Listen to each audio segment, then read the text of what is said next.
aside from your immediate problems over here, it's important for you to understand, on the whole, what is happening in Kerala today. നമ്മൾ നേരിടുന്ന വയനാടിന്റേതായ ഒരുപാട് പ്രശ്നങ്ങൾക്കൊപ്പം തന്നെ കേരളത്തിൽ ആകത്തുക എന്തൊക്കെ സംഭവിക്കുന്നു എന്ന് നമ്മൾ ഒരേപോലെ മനസ്സിലാക്കണം. And for that, first you have to understand what a jewel your state is. What a jewel your state is. അതിന് ആദ്യം നമ്മൾ മനസ്സിലാക്കേണ്ടത് നമ്മുടെ സംസ്ഥാനം കേരളം എന്ന നാട് ഒരു രത്നതുല്യമാണ് എന്നാണ്. You have everything. നമുക്ക് എല്ലാം ഉണ്ട്, എല്ലാ സാധ്യതകളും നമ്മുടെ സംസ്ഥാനത്തുണ്ട്. You have amazing opportunities for tourism. Many of you have opened homestays, and you yourselves know that if there was a proper support from government, how much more you could do, how much more could be done for promoting tourism here.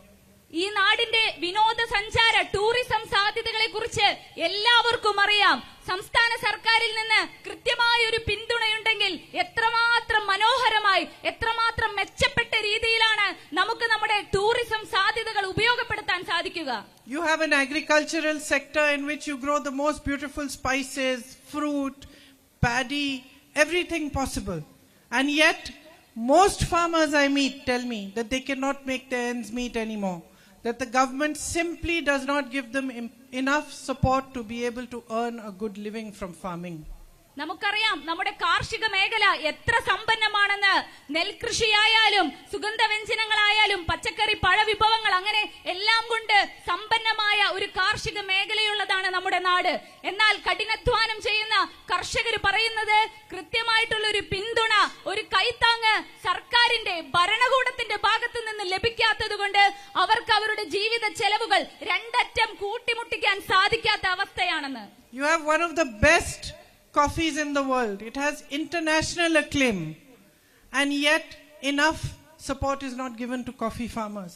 അന്താരാഷ്ട്ര നിലവാരമുള്ള കാപ്പി കൃഷിയും കോഫിയുടെ പ്രൊഡക്ഷനുമുള്ള നാടാണ് ഇത്. More than anything else, you have a population, a young population of educated, intelligent and hardworking people.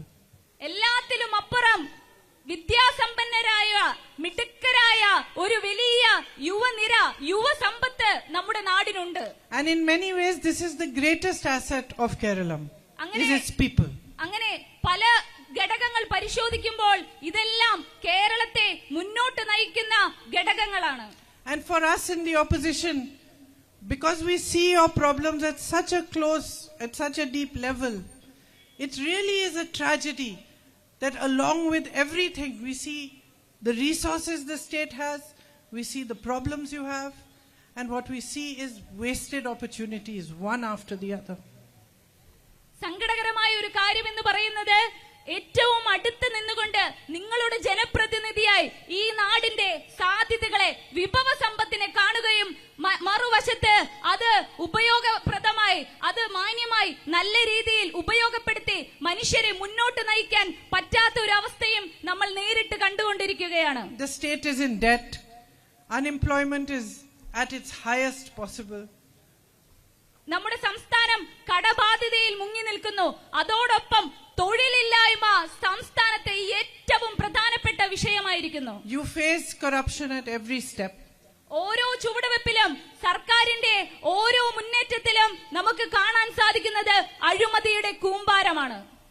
And it's very clear, every child in Kerala has now understood this, that the CPM government, the LDF government has become a completely corrupt government which works more for corporate entities than it does for the people of Kerala.